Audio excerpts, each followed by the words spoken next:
Good morning, everyone. Welcome back to Biblio Fitness. Hope everyone had an amazing weekend, a good start to their day. It's quite a beautiful day out here, so not much complaining here.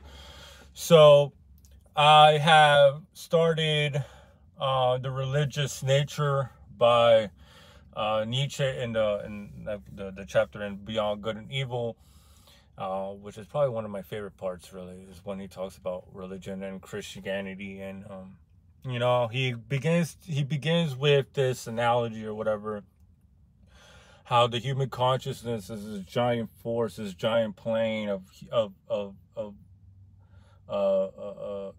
like so many possibilities, and the highs and the lows, and all the experiences that we've gone through, that we as psychologists and shit like that have to go and traverse and find the big game.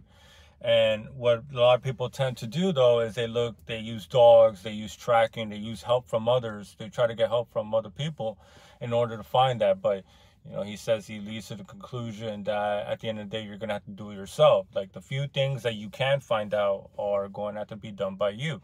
So there's much work to do, basically. And then he goes on to talk about how different Christianity was in comparison, like how radically different it was to the atmosphere that it was in when it arose during the Roman Empire. How there was varying philosophical schools debating the meaning of life and things of that nature. There was a religious tolerance by the Imperium Romanum. But then here comes Christianity, basically a slave revolt, of people that started seeing suffering different from the people in power, and they started becoming anti-naturist and knowing that morality is all about a dominion or a tyranny of a drive. They went completely against the entire atmosphere of what took place. Like, they required obedience and complete subservience to their authority. It's quite obvious what it is, but people consider it to be Christianity and a good religion, and but it was really a will to power, to use a Nietzsche term. They just try to place themselves as the moral majority. And he goes on to talk about how, the saint and a bad man, because this is a religion that astounds many people into researching it probably a little bit too much, because, there's so many antithetical values within the morality of Christianity, and people are curious how the hell can you be all these things at the same time. Take, for example, the saint, and how the saint is also a bad person. And I think he just talks about how, they preach meekness, they preach humility, but they show excessive pompous pride in being the chosen ones, for example. Not to judge others, for everyone to be have a camaraderie, but they're very quick to tell you that you've committed egregious sin, or you're going to hell, or something like that. Like, there's many conflicting values. What they say one thing, but they do another, or they do another, but it's like and I feel like that's what Nietzsche is talking about, and he really goes on to continue to expand upon the whole Christianity thing, is that it really is an anti-nature. It really is something that's against life, because all values contained in life are now negated. Christianity from the start is about sacrifice of self-confidence, sacrifice of self-worth, freedom, will. You have now placed yourself under this role under, Christianity, where you can never experience truth, which is happiness, I guess, without the grace of God, because you are a human and you are naturally evil because of original sin. So you kind of have to even be afraid of yourself, so it's very, and he also talks about how, like, there's three main symptoms contained wherever you see these sort of Christians, is sexual abstinence, solitude, and fasting. And he goes on to talk about how, is there a cause and effect relationship going on here, or is there none? And because it seems how people can go, from extreme joy and rapture about their life and how much they love God and how much they love life, to being absolutely repentant and hating life and hating the concept of freedom and will, wanting to completely give that up. And there seems to be no cause for either of them to occur from the other. So he's relating this contrast to religious tolerance that was in imperial Rome. When Rome would take over a town or a city state, they would just they would be very efficient in integrating the local culture and local gods into their own pantheon, in order to make that sort of transition of power much easier for the general population, which is obviously the astute thing to do. But here comes Christianity wanting to take over everything like a fucking infection and not letting anything else come about. And it's really fun how he continues to talk about pessimism. He talks about Buddha, which is the complete renunciation of feelings and drives and wants and will, to not participate in the will anymore. Just like Schopenhauer, he talks about how, many people, yes, are starting to realize that God is no longer viable as a father, as a judge, as whatever. But there's still a religious tone in the way we pursue truth, and the way we pursue everything, or the way we see things. Because, with Schopenhauer and Christianity, they're both very pessimistic of the world. The world is all suffering, and it's all about what happens after. For example, with Christianity, it's a rejection of the values contained therein, because it doesn't want you to go after material wealth. It tells you not to be prideful. He talks about how there's different levels of sacrifice, with Christianity, because it really is a renunciation of your nature, of who you are, in favor of this pathetic, scared, physically and mentally distraught and weak person. Because that's the ideal. That is the ideal man in Christianity. That is the ideal man of being a domestic animal. And he goes on to talk about how there was basically 3 epochs of sacrifice contained within this transition, or this agglomeration or aggrandizement of power within for Christianity as religion, as the church. And the first one was like the religions of old, for example. Well, he's talking about religion in general, my apologies. But religions of old that would require sacrifice of a human being, maybe someone you loved most. The firstborns, and he talks about how a lot of prehistoric religions will fit this epoch. And then the second one is when the moral epoch occurred, when we began to deviate away from attention being of the highest value to the intention being for the intention to be the highest value, and not what actually happens, not the results. That's what happens in the moral epoch, that we have to look at intentions, like what is the reason you're doing it. It doesn't matter what happens, all that matters is your intentions.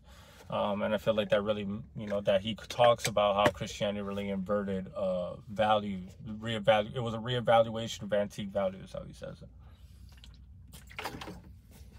But whatever, in the second epoch of religion, people had to sacrifice now their self-confidence, their right, everything that makes them human, their instincts and shit like that, to be this pathetic follower. And then at last, he's like, don't you think that eventually we would have to renounce the God altogether, and all that is holy, everything that is law, everything that comes with that? I feel like it makes sense, like, because I believe he's talking about the Enlightenment, how people in this pursuit of truth are beginning to realize that God is no longer a viable concept. And then if that's the case, then you're going to have to give him up, because the whole case of it was that it's truth, but people are starting to begin that it's not. And now they give up everything that came with the belief in a God, what I'm saying? Absolute truth, destiny, all these noble lies that people believe in order to make the world more bearable, in order to make all the suffering bearable, right? It's very astounding critique. I wish I need to get in on a little bit more, but yeah, what what was I going? Yeah, because there was a 3 sacrificing, and he goes with Schopenhauer, how he rejects will, and the whole, he's the great pessimist, and how that really goes alongside with Christianity as well. How and he talks about how people in the modern age don't really know the ramifications of God on the cross, and what it meant for all of that to happen, and all of that to occur. We have to give up everything in the favor of this God, and it's a will to power, really.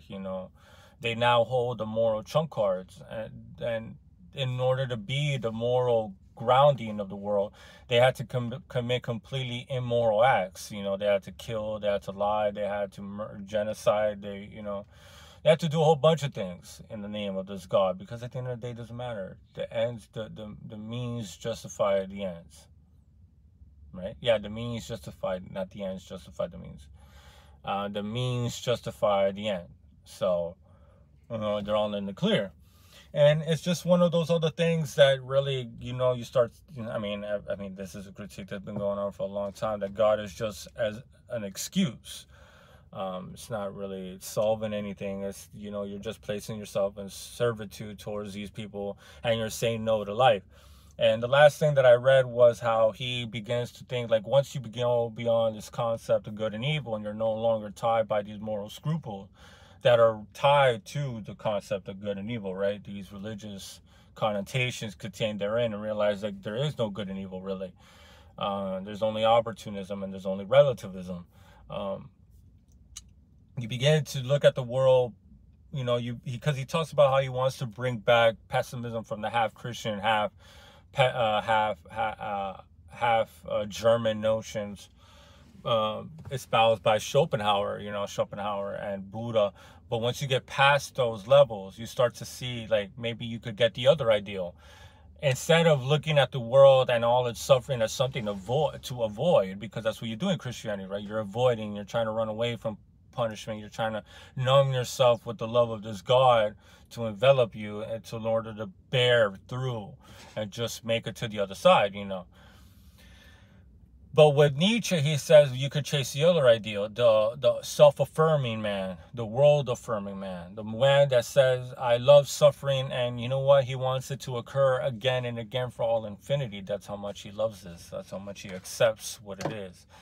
I think this is the first time of the internal recurrence, that concept, one of his most famous philosophical concepts, have now appeared in Beyond Good and Evil. And now, see, it took me a while to even figure that out, because it really is all about suffering, numbing suffering, giving suffering purpose. But you have now diverged that responsibility deferred that responsibility onto this deity that, your only means of salvation. And like how he says, throughout the book, really, all you have to do is look at the morality. Where does this morality lead to? And you'll know what values they contain therein. And it really is about domestication. And it's really cool how he says that it's a literary crime, how the Christians had the audacity to mesh the Old Testament, which is the Hebrew Bible, with the New Testament, because there's such a contrast in character. There's energy and exuberance and power and wrath, in the Old Testament.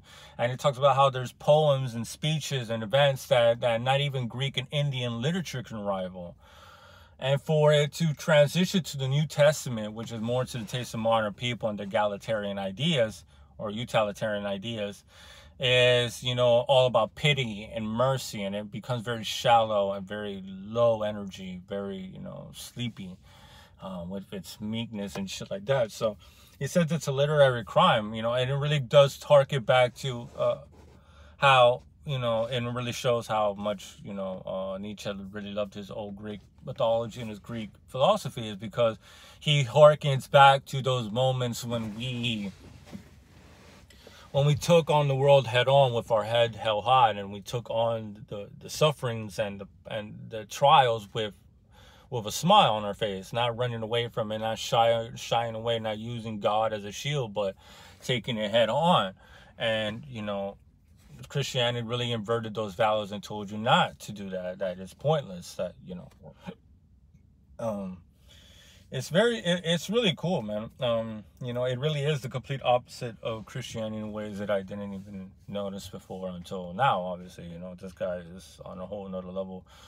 Um, but yeah, he talks about, you know, the Greek heroes and the Greek tragedies of old and shit like that. So it's pretty. It's a call. It's that call to adventure, right? Like it's that wandering. And I feel like that's why he constantly talks about, you know, breaking through the consciousness and the biases, because it's a never-ending cycle, right? Like, because he doesn't really want to be a dogmatist like Christianity that refused to put that in the window because it ain't hot in here. I'm getting beamed. But yeah, not to be dogmatic. That's something that's really riddled throughout Nietzsche. It's not to be like these religious fools, you know, not to tie ourselves to a religion, not to be a martyr, not to be tied to a virtue. You know, he says separate oneself from even a person, because a person could be used as a trap and as a hook to, you know, get you hooked on an idea. Same thing with fatherland. Same thing with even virtue, because sometimes you follow that virtue to the point of vice, and it becomes a something negative. You know, it doesn't. So his philosophy really is quite opposite. You know, because to what's been established before. You know, he even goes after the whole, you know, Kant thing of, you know, because back then we used to think that we were the cause, like we were the beginning, like you needed an I in order for there to be a thought, like an idea. But then came Christianity and said, no, the idea came before the person, because it requires an idea for the person to recognize he's real, which is something else that Kant and Schopenhauer, I believe, agreed with. And Nietzsche is against this, obviously, but, you know, it just harkens to this whole, you know, taking the truth away from us and making us not, you know, as if we're not capable enough on our own in order to find the good, in order to be good for ourselves, right? Not an over-encompassing good, but a good for you. You know, he talks, you know, he says that, you know, when you become this free spirit and this truth, you know, the truth you find will be your own, and not anybody could just have it, because it's based on your experiences and the like. So it's an astounding critique. He talks about languages and energy. I honestly, I wish I could do it the amount of justice it deserves, but hopefully gonna be reading a little bit more today. So before I get burnt to death, I'm gonna leave y'all. Hope you all have a great day. Hope y'all make beautiful gains today. Love y'all. Peace.